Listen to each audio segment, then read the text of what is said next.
Welcome back to part two on Global Student Voices with David Mangaluti.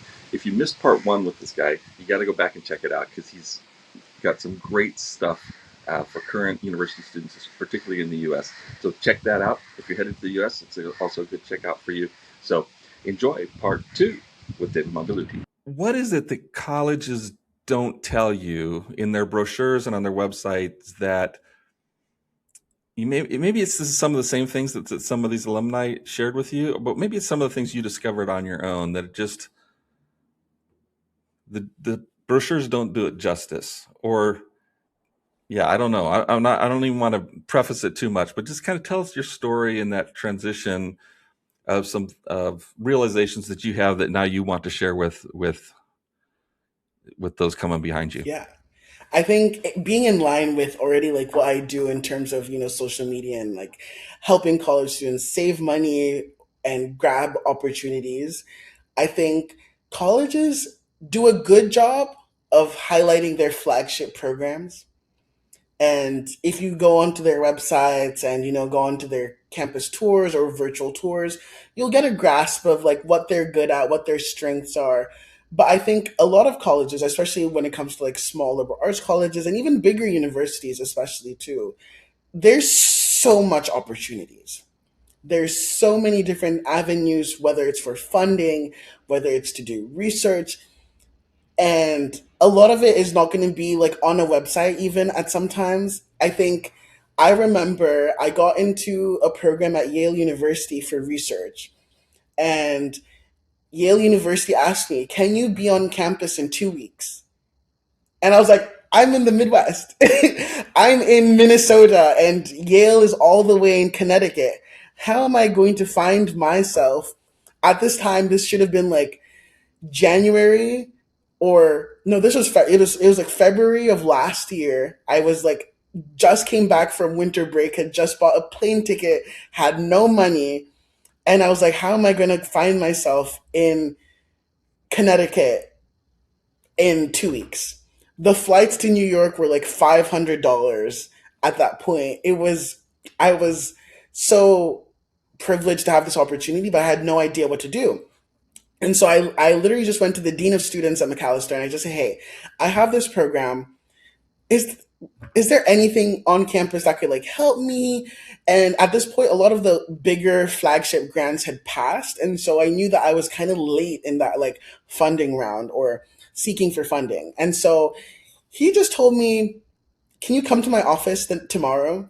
And then he told me that we have a fund for people who want to go and engage in different conferences, but like it's not really like on a website or anything, or like the website was like very niche and kind of subscripted along like other websites. And I was like, oh, that's so wonderful. Like how much is, and then on the website even said like the limit was like $300 worth of funding. But he was like, oh, it's okay. We'll give you up to $900 worth of funding because we have the budget available.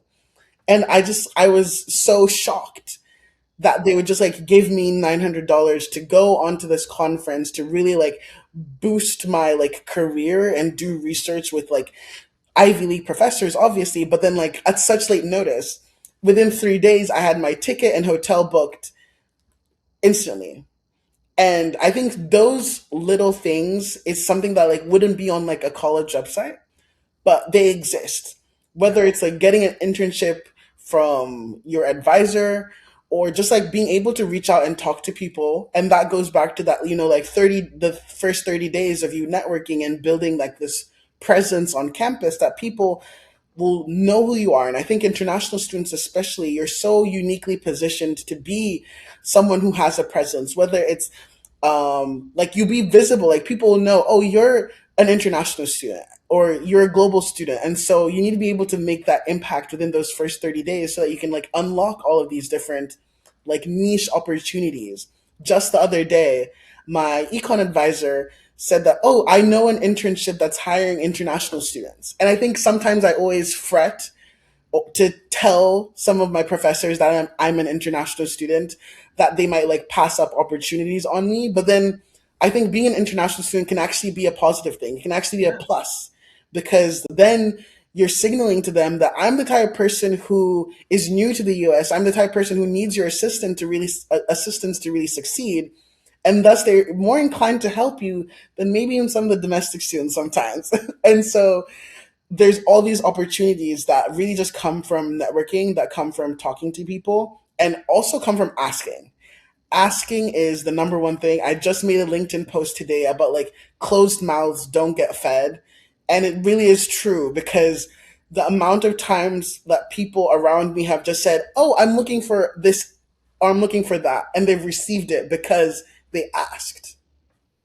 So asking is definitely very important. That's something that they're not going to say on the website. Ask for what you want, but you have to do it anyway. Yeah, and I think that's so. It goes with one of those values that you got at ALA, and they're very much together. And it's not about. I mean, we used to joke growing up in Kenya. We used to joke that like one of the Kenyan ways to do things is you it never hurts to ask, and people would ask for things that we couldn't give them. And being, my parents were American, right? They born, raised, all cultural, monocultural Americans, and they were like, "Oh, I've asked for this," and they would fret and worry and be like, "Oh, I just wish I could." I've been made aware of a need, and I can't meet the need. And my experience, kind of integrating that into my own experience, is no, it's not about whether you can't meet every need. You don't ask because you expect that need to be met. You ask because you. That's how community works. We let people know what our needs are. And if someone can meet the need, that's the blessing. And we both get blessed. And if they can't meet the need, we move on. We still are in community with them. And, you're getting some needs met, which is amazing, but you're also meeting some needs in terms of sharing this content with folks. Can you put a face on a student, and don't necessarily have to name them, but that person that you saw that was kind of the catalyst for you starting to share what you're sharing on your Substack and on your posts? I think it was one of my friends. She goes to Colombia. I won't name her because she's very shy, but she goes to Colombia and she's one of my friends. And she really helped me a lot in terms of kind of acquainting with econ because I used to be a very poli sci, very philosophy minded person. And I think coming to the US, I've wanted to like, make real impact and make real change. And I think econ gives you a lot of, especially econometrics, gives you a lot of research skills that you can use in like papers and like policy evidence and stuff like that. And so that's kind of why I pivoted. But I think I really struggled in the beginning. And I had a friend from Colombia who also went to ALA, and she just told me like, hey, like she would call me, she would be my accountability buddy, she would give me resources online. And then when I went to visit her in New York for the program, for the reunion that ALA had, she got us into the Met for free. And I remember looking online at the Met Museum, and it was like $32. And I was like, oh, that's we can just like see it from outside because $32 is a crazy amount for like 2 hours in a museum. And then it's Yeah. like, oh no, it's for students in New York, it's free. And I'm like, wait, that's so crazy that like you can just like enter into this really exclusive, really expensive museum for free just because you're a student. And that got me thinking as to what other things do students have that um, you can really benefit. Pardon the interruption. Thanks for listening to this episode of Global Student Voices. We're glad you're here. We try really hard to provide good content for international school leaders, parents, and students. But to know what you want to hear, we need to hear from you. So please reach out and let us know what you'd like to hear next. Now, back to the show. From because as a student, obviously you're not on a full time income, and so how do you maximize, and leverage the fact that like you're a student and you should be getting different prices compared to like the general population that has the capacity for a full time role. And I think that was the impetus for kind of thinking about like helping students because I knew that I've been helped so much Yeah. by this person, by so many other people. And really, I just want to help others in the same way because I really believe that the amount of help that you give into the world will always return back to you. The amount of good karma will always come back to you in one form or another. It doesn't have to be directly, it doesn't have to be like one to one, but I think it really is showing that like the best way you can show appreciation for people helping you is you helping others. Like you can say thank you all you want, you can do anything to the person who has helped you, but I think the best way to show your appreciation for being helped is helping others. So I think that kind of sparked this impetus of like, wow, like there's so much that as a student you don't really know. And I think I was very oblivious to so many things, and so like really having my eyes opened to like all the free things that you can get as a student, all the internships that you can get as a student, all the programs, and yeah. I think that's so huge. There's so many great lessons in that short story. You think about your friend who's shy, and we won't call her out, but she's shy. But because she was in community with a person and she shared her experience, even if it was just one person, because that's where her capacity lies, right? Where her strengths lies. It inspired somebody who has a different set of skills and abilities, who's comfortable putting themselves out there and taking all the garbage that comes with social media and all the feedback that you get when you put yourself out there. And I mean, it's her impetus and it's her action. It's a living action of gratitude, right? She experienced something positive. She shared it with you. That propelled you into sharing it with others. And that creates this movement, which is amazing. Now we're sharing it with a whole bunch of others, so I think it's just amazing that one spark, lights this whole thing up. Let's talk a little bit about this really helpful gratitude action that you're a part of. How do people access it, and what are people going to find? Like if it's students that, either getting ready to head to university, or maybe they're already studying in the US specifically, that what can they get from what you've put out there already, and how do they do that? Yeah. So definitely follow all of my links. I have a lot of links. I think right now I just created my Substack. So my Substack is really new and I'm still evolving it and thinking through very strategically as to like what categories of content will be on my Substack. But if you're looking specifically for like the savings content, my Substack will definitely be full of the savings content for like college students. What does your college ID access you to?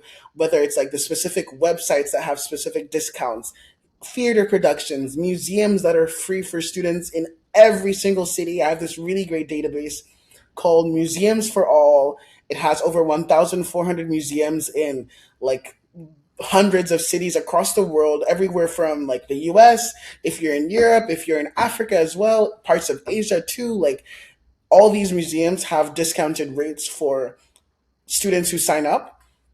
You have to send like a proof of enrollment, but like besides that, like it really is like discounted rates and free access for a lot of these museums, as well as just thinking about building community. And so I'm thinking very strongly of like building community of international students that all want to have and know about these opportunities as soon as I get them. And so I'll be making a community. Just join my Substack, and you'll be able to like see when I release that community. I'll be having an internship portal this summer. I'm working on having a kind of essential like marketplace for different internships where you can just go and see the internships that are eligible, that you're eligible for, the scholarships that you're eligible for.